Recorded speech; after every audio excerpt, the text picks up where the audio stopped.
you feel great, don't you? Because I can just tell you're like healthy.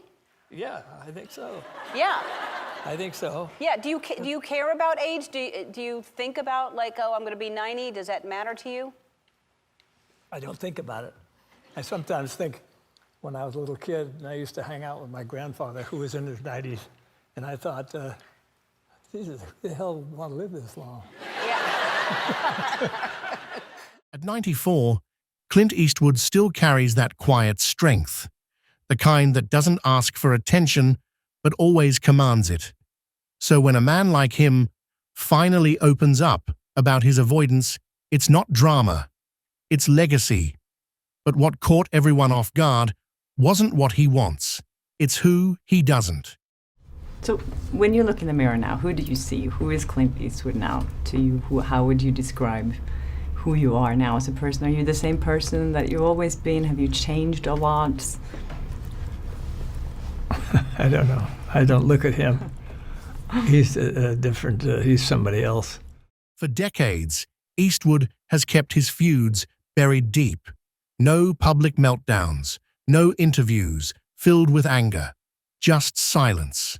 Now, in the final stretch of a legendary life, he's breaking that silence with one surprising omission. He didn't name names, but the message was loud. Why would a man known for forgiveness draw that one line? Mr. Clint Eastwood. Wow.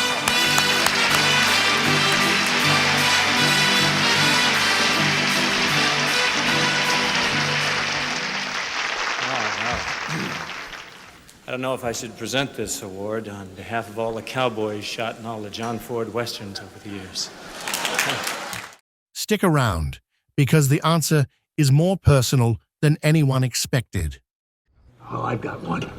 There's a Mexican, a Jew, and a colored guy go into a bar. The bartender looks up and says, "Get the fuck out of here." Clint Eastwood was born in the heart of the Great Depression in San Francisco, back when the world was uncertain and survival meant grit. He wasn't raised in comfort. His family moved constantly, chasing work wherever his father's job as a steelworker took them. That rootless early life carved something into him, something quiet, resilient, and stubborn. He wasn't the kid dreaming of Hollywood. He was the kid pumping gas, chopping wood, and diving into whatever job paid. Then came the military. Drafted during the Korean War, Eastwood ended up at Fort Ord, where fate did something strange. He wasn't just a soldier. He met filmmakers, got curious, and watched closely. Hollywood didn't open its arms right away. He started at the bottom bit, background faces, throwaway lines. But the camera liked him. There was something in the way he didn't speak much. Oh, I mean, I saw him in, in Rawhide, and he's a cool guy then and he's a cool guy now. When he finally got noticed as Rowdy Yates on Rawhide, he wasn't the lead, but he stole every scene. That show made him familiar. What came next made him iconic. Sergio Leone cast him in a low-budget Western filmed in Europe. The man barely talked, didn't smile, and didn't blink unless it mattered. But somehow, Eastwood's presence said everything. But there is an actor in television who is perfect for it. He's tall, he's blonde, he's a friend of mine, I can arrange a meeting. A fistful of dollars hit a nerve. Then, for a few dollars more. Then, the good, the bad, and the ugly. My agent asked me if I wanted to go to Italy and make a Western, a remake of a Japanese film. And I said, no, I'm doing a Western now, and it's on TV every week. I said. Suddenly, a quiet American, with a squint and a poncho, was redefining the Western. And he didn't stop there. In the 70s, he became Dirty Harry, a cop who didn't wait for orders, who didn't care about red tape. Audiences saw something in him, a kind of honesty. The system might break, but he wouldn't. Clint Eastwood wasn't just playing a part anymore. He was becoming a symbol of a generation that had lost its patience and found its voice in silence. Clint Eastwood was never satisfied just standing in front of the camera. After years of playing stoic gunslingers and tough cops, he stepped behind it and never looked back. His first shot at directing came in the early 70s with a tight, eerie thriller about obsession called Play Misty for Me. It wasn't flashy, but it was sharp. Audiences got a glimpse of what Clint could do when he controlled the whole frame. As time passed, he built a reputation not for grand spectacle, but for restraint. Eastwood shot fast, edited clean, and trusted emotion to rise naturally. He wasn't chasing style points. He was focused on the truth, how people break, how they forgive, and what it costs to carry violence. When he made Unforgiven, he didn't just return to the Western. He challenged it. It was a quiet, brutal, honest film about age, regret, and what happens when a legend runs out of myths to hide behind. It won him 2 Oscars and made the world finally say what some had whispered for years. Eastwood wasn't just a star, he was a filmmaker. Over the years, he kept digging into the American soul.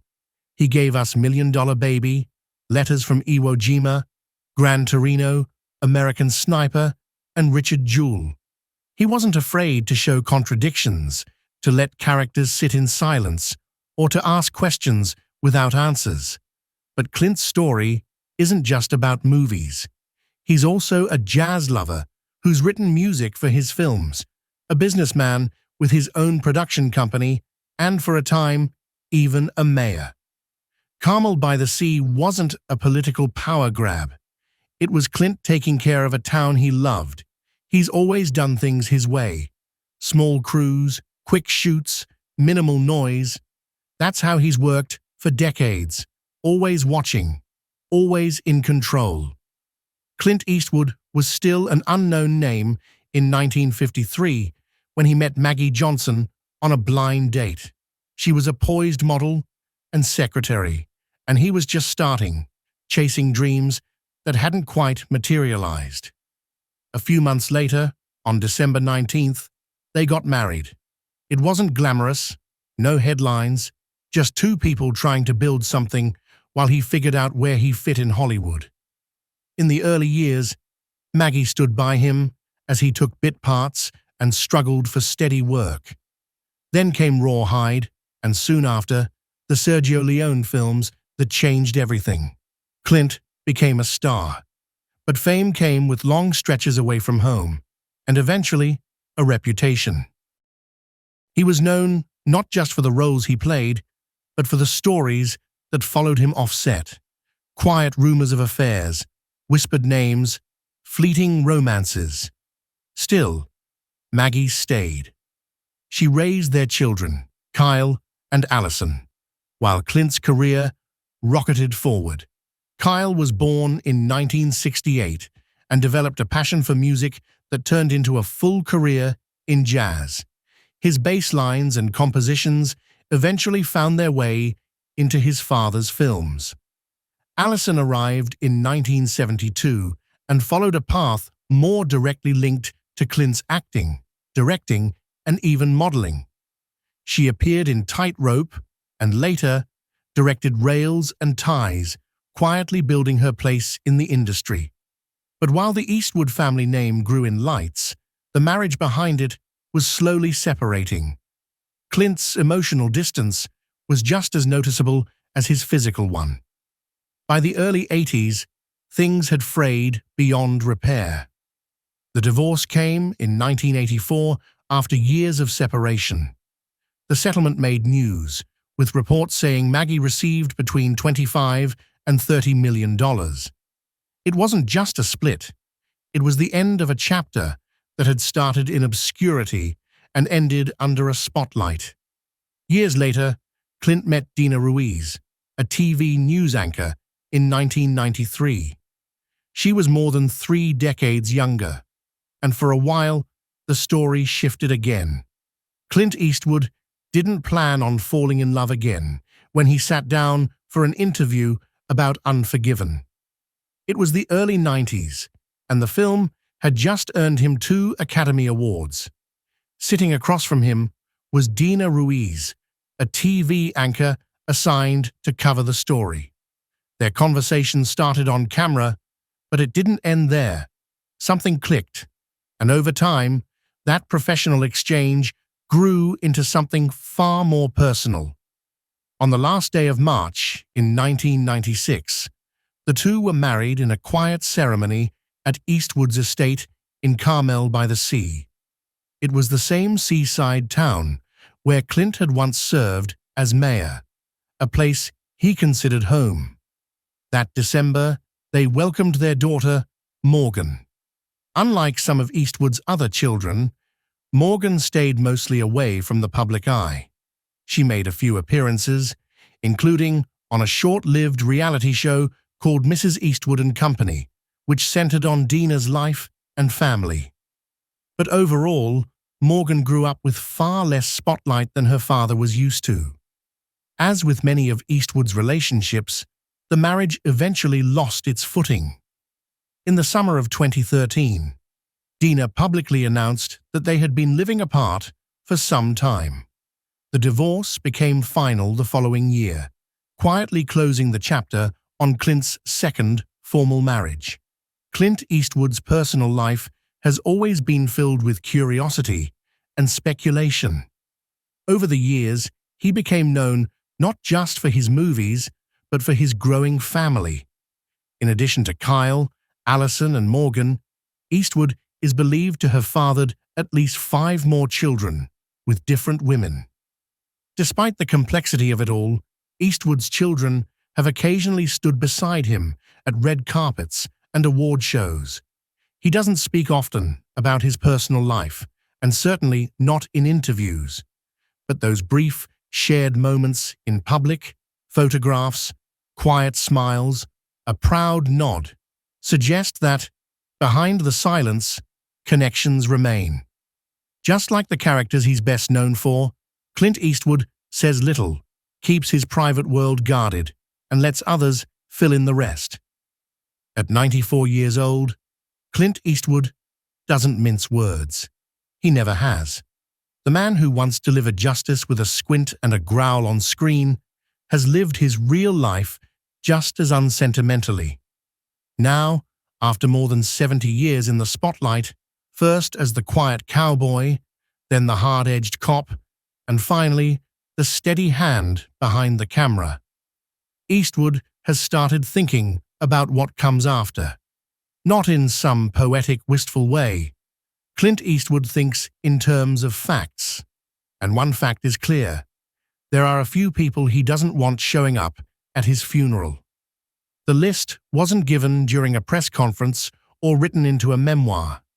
It came out in pieces, whispered through industry circles, hinted at during interviews, and confirmed by those close to him. But it was real, not out of pettiness, out of principle. John Wayne was the first name that came up. It surprises people. Both were giants in American westerns, and both shaped the image of rugged American masculinity. But Wayne and Eastwood never saw eye to eye. Wayne hated the morally gray characters Eastwood portrayed, flawed, violent, and often vengeful. In films like High Plains Drifter, Eastwood stripped the cowboy of his nobility and replaced it with something raw and accurate. Wayne called it un-American. Clint sent him a script once, hoping to work together. Wayne refused to even consider it, called it perverse. Eastwood never forgot that. Then there's Leonardo DiCaprio. The two worked together on J. Edgar, but the chemistry was off. DiCaprio's approach to acting, intensely polished, heavily stylized, clashed with Eastwood's no-frills method. Clint appreciated professionalism, but he valued instinct more. He found DiCaprio too performative, too wrapped in artifice. They didn't argue, they just never connected. Tom Hanks is a name that throws people, America's most likable man. But Clint has always been wary of performative idealism. Hanks, to him, represents a version of Hollywood Eastwood never belonged to. It's not personal, it's philosophical. Spike Lee and Michael Moore, on the other hand, were always personal. The politics, the public criticisms, the back and forth through the media, it built up over time. Eastwood saw them not just as ideological opponents, but as men who publicly questioned his integrity. He never responded loudly, but he didn't forget.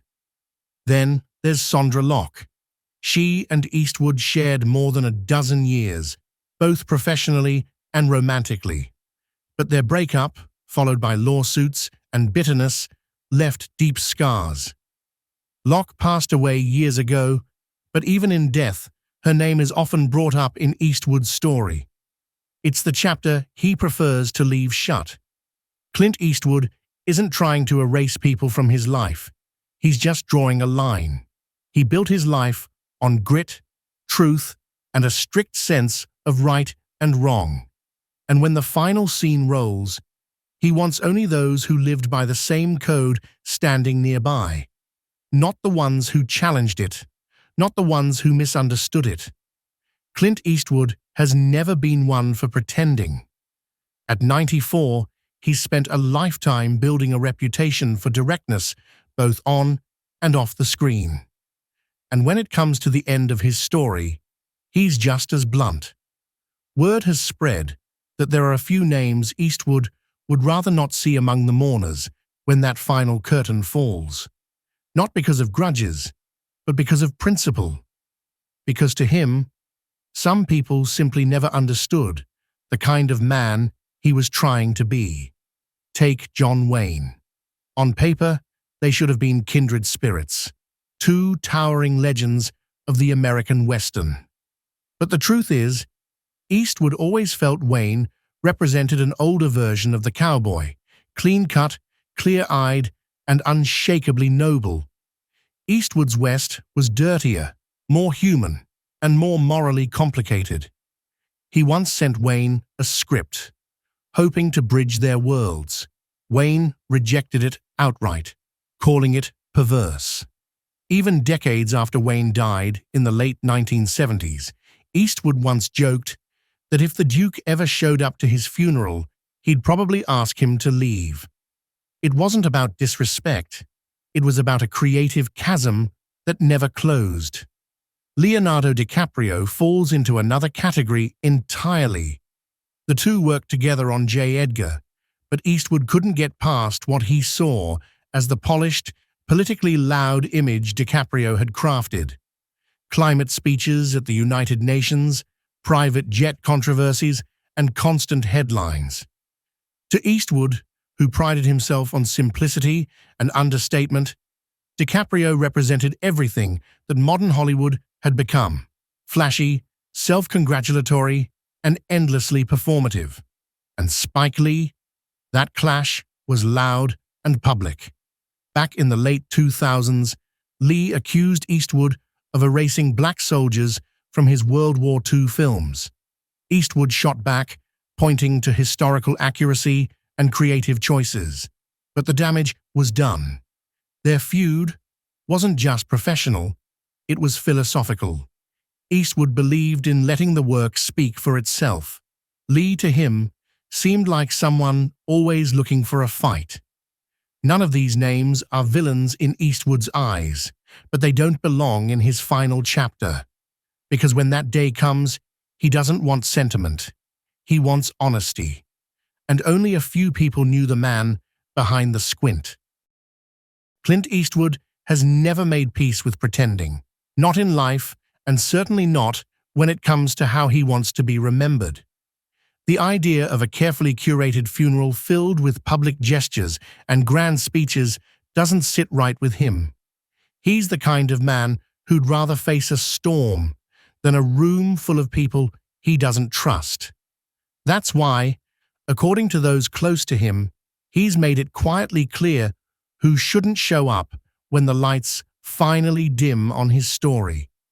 Spike Lee is high on that list.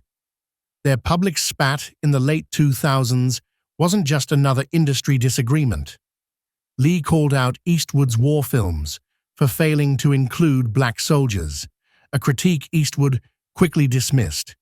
He claimed his casting was historically accurate and accused Lee of stirring drama for attention. To Eastwood, who values creative control and resents being second-guessed, Lee's approach felt performative and divisive, not a presence he wants in the room when his name is being spoken one last time. Michael Moore, on the other hand, was never going to cut. Their views on war, guns, and America couldn't be more opposite. Moore aimed American Sniper, calling it propaganda. Eastwood fired back in kind, once saying he'd shoot Moore if he ever pointed a camera at him.